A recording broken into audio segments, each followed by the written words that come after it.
Esse é o Garotas do Programa e hoje a gente tá no Piano e Companhia com a nossa super convidada, cantora maravilhosa, Gabi. Bem-vinda ao Garotas do Programa. Muito obrigada. Eu e a Deia de Garotetes.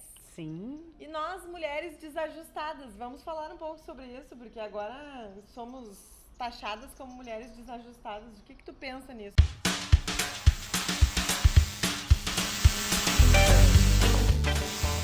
Já nascemos desajustadas por sermos mulheres, né? Ponto número 1. Agora, falando de mim, eu desajustada em N motivos, por N motivos. O fato de ser uma mulher dentro da música já me torna levemente desajustada. Tem mulheres na música e mulheres são aceitas na música até ali. Né? Já tem coisas que daí já são competências majoritariamente masculinas e compor é uma delas.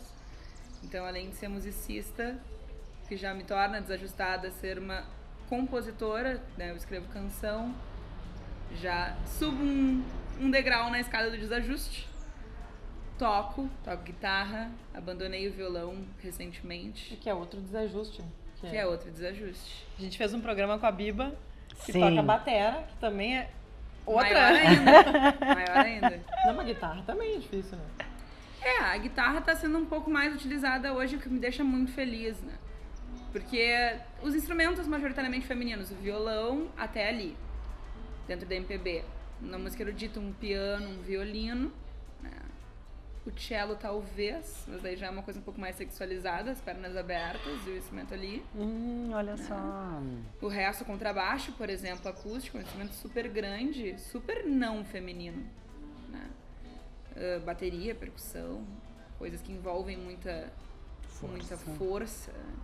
É muito engraçado, eu tive uma discussão com um amigo uma vez, que ele me dizia que mulheres não se interessavam tanto pela bateria porque era um instrumento que envolvia força.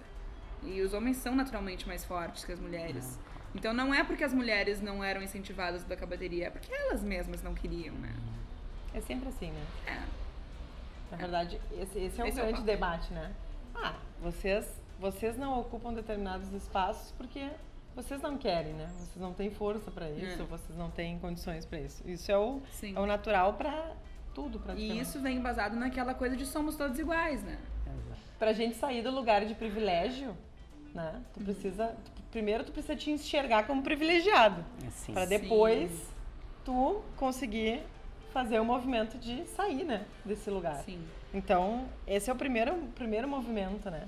Mas além de tudo, tu fala como mulher, tu fala como musicista e uma mulher lésbica, que também é um outro desajuste para os nossos coisos que aparecem por aí. É verdade. Tentando nos encaixar. Isso também é um obstáculo? Sim, por N motivos e em diversas circunstâncias, né? Porque tu ser uma mulher lésbica no mundo já é difícil. Tu expor, assim, o teu carinho, o teu afeto na rua já é difícil. Tem os olhares, tem as pessoas, tem as coisas que a gente escuta, às vezes tem as coisas que a gente sofre, falando assim, de uma coisa mais física e agressiva que já aconteceu. Né? E de levar soco na barriga, sabe? Algumas coisas assim na rua, de graça, simplesmente por estar ali, né? Passando na rua, acontece. E na música acontece também, né? Daquilo de tu falar ou não sobre isso nas tuas canções.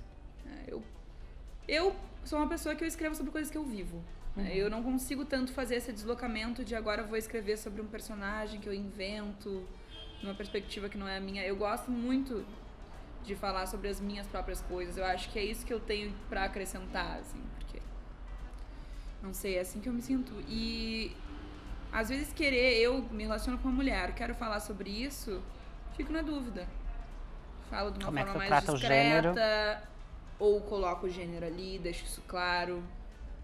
Porque eu sinto que no momento em que eu coloco o gênero naquela canção, eu já tô destinando ela pra um grupo específico de pessoas.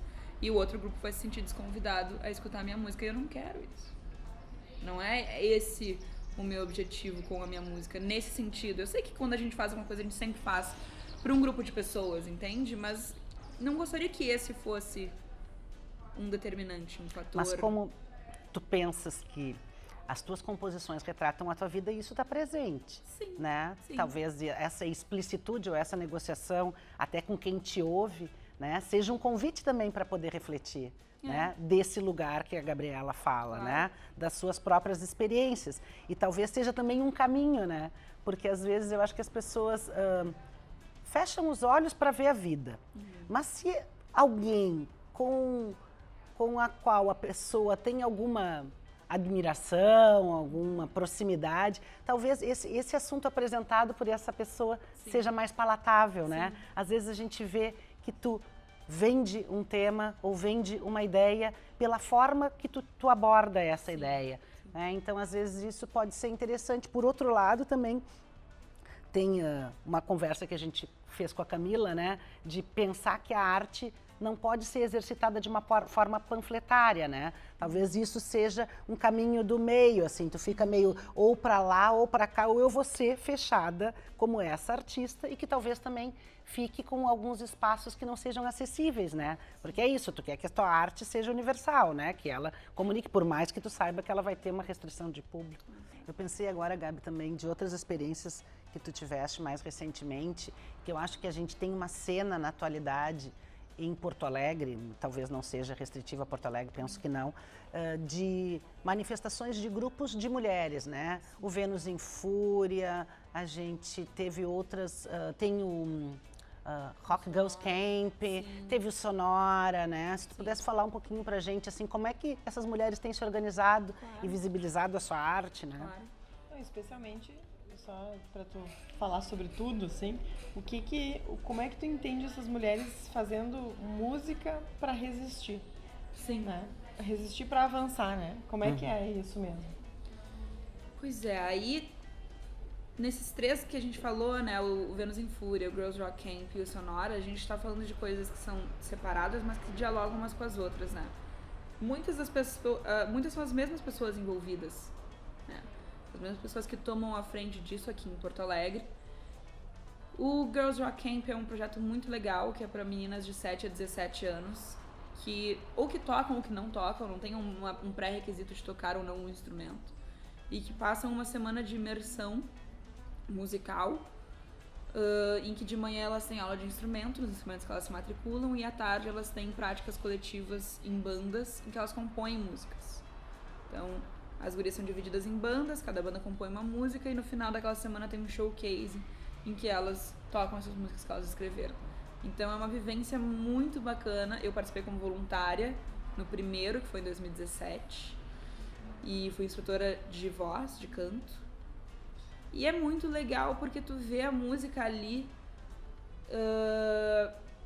servindo para mais que a arte, né? Ela vai além da arte naquele momento. Ela é um veículo de empoderamento, primeiro, num sentido assim de tu ver meninas jovens que através do instrumento, que através da música vão socializando umas com as outras, vão se sentindo capazes de tocar, de cantar e de falar. E a gente, no primeiro dia lá com a turma do canto, a gente levou várias fotos de mulheres musicistas e apresentou essas mulheres para elas. E a reação era sempre muito: mas eu não sabia que tinha tanta mulher assim na música, né? Porque os exemplos que a gente tem são majoritariamente masculinos. Sim. E enfim, eu acho que esse projeto tem essa característica que é muito legal. E os outros dois projetos, tanto Vênus em Fúria quanto Sonora, são festivais de mulheres, né? E aí a gente já fala de mulheres que já estão tocando há algum tempo. Que daí vem, eu acho que um pouco pra mudar essa coisa da gente só ter exemplos masculinos. Em Porto Alegre, eu ainda vejo muito que a mulher, ela tem muito espaço no Dia Internacional da Mulher pra tocar nos bares. E deu. Né? Se tu vai, os mesmos bares que nos convidam pra tocar no Dia Internacional da Mulher durante o ano, em diferentes datas, tu vai ver que 90% das pessoas que tocam lá, na verdade, são homens. Não nos dê flor, nos dê espaço. E aí é muito engraçado porque a gente conversa sobre isso às vezes, que quando tem uma situação como essa, e daí todas as mulheres que tocam em Porto Alegre vão tocar em algum lugar, tu acaba, em vez de fortalecer a cena, tu acaba criando uma certa competição até de público, né? Sim. Sim, porque eu tenho que escolher se eu vou te ouvir ou se eu vou ouvir a tua outra amiga que também toca. E numa situação normal, é muito raro que eu e a tua amiga a gente vai tocar no mesmo dia. Também dá aula para outras mulheres. Sim. Né? E eu cheguei brincando aqui, cantando do teu lado, dizendo que eu não podia cantar porque a minha voz era um horror, né? Eles não tem voz. É horrível, né? Tudo pode ser trabalhado. Através da voz, como essas mulheres chegam aqui e se empoderam através do seu próprio instrumento, né? A Deia é cantora no Batucas. Sim. E acho que eu percebi na Andréia uma transformação a partir disso. Sim. Né? Como isso que a Deia traz uma experiência da vida, das caminhadas dela, das coisas. Mas eu acho que a música fez uma transformação importante. Nunca te falei isso, mas eu acho mesmo, assim, de verdade. É verdadeiro, sim. E essa transformação é perceptível para ti, que é professora, que trabalha com essas mulheres? Com certeza. Como é que essas mulheres chegam aqui? Cada caso é sempre um caso, né? A aula que a Deia faz lá nas Batucas é uma aula em grupo. Então isso é uma coisa. Aí tu tem, além do fator música, tu tem o fator coletivo, que é maravilhoso. E as gurias se dão muito bem umas com as outras. Eu brinco com elas de vez em quando, eu digo, gurias, é chato, vocês se dão bem demais, vocês têm que dar um tempo. Vamos cantar até um pouquinho. Até pra errar é ridícula, dá um risada. Exatamente. Tipo, elas tem umas que não podem ficar uma na frente da outra, mas dão risada. Vira jardim da infância. Total. E o melhor é que eu sou a mais nova, né? E eu sou a que coordena elas todas. Então, tenta disciplinar as loucas. Muitas vezes eu fico ali numa situação de guria. Gurias! Mas é muito bom. É muito bom. Como eu já entrei nesse grupo quando ele já existia, eu já conheci elas entrosadas e eu era a pessoa que tava chegando. O ser estranho. Né? Assim, quase pedindo licença. Mas eu consegui acompanhar um pouco dessa maturidade dessa relação delas, eu acho. Vai fazer 1 ano que eu tô lá, dando aula pra elas toda quarta-feira. E a gente tem essa coisa do coletivo que é muito importante, assim. Eu acho que a gente se fortalece ali através da música, mas através uma da outra. Cada uma traz a sua experiência, cada uma vem de um lugar. É muito legal isso. E a troca é muito importante. E aí as aulas particulares são um momento um pouco mais íntimo, no sentido de que sou eu e minha aluna ou meu aluno, né? E aí, muitas vezes, as mulheres chegam numa postura tímida, assim, mais ou menos como tu fala, minha voz é horrível, eu vou te dar muito trabalho. E, eu não tenho... Tu tem que me dizer se eu tenho chance, porque eu acho que eu não tenho chance. É ótimo. Ou o famoso, eu não tenho talento. Como se fosse um dom divino, assim, uma coisa que tu recebe, o talento. Eu nasci com o talento ou eu nasci sem o talento. Mas daí eu sinto muito essa coisa de quando as mulheres percebem que elas podem mesmo, né, que não era papo de professora querendo ganhar dinheiro, e que elas começam a cantar e começam a se soltar e começam a ter dimensão da potência vocal que elas têm dentro delas, isso vem junto com outras descobertas de coisas que elas também têm dentro delas e que estavam ali de alguma forma escondidas. Então eu acho que é um pouco isso, pelo canto ser uma coisa nossa, né? Não é um instrumento externo, é um instrumento que está aqui, né? É uma descoberta que ela vem com muitas outras coisas. E aí cada coisa vai ter seu tempo, né? Porque às vezes tu não desenvolve tanto canto porque tem outras coisas internas tuas que naquele momento não estão te deixando. E daqui a pouco as duas coisas florescem juntas. Então esse é o legítimo quem canta, seus males espanta. Olha, se descobre, né? Se encontra, né? E vai pra vida, né? Mas acho, gente, que a gente tem buscado no Garotas história de mulheres que empoderam outras mulheres. Que mais do que um espaço na internet que a gente busca de fazer um diálogo, é um pouco encontrar essas mulheres comuns, né?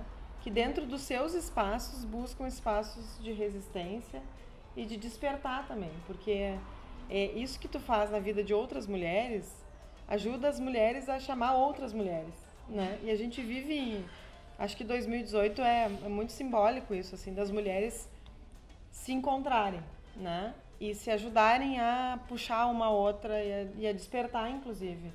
Por um momento por isso que a gente começou com o desajuste, porque tem uma parte dessa sociedade que está tentando dizer que nós, nesse lugar que nós ocupamos, nós estamos desajustados, nós incomodamos, nós temos que nos calar, né?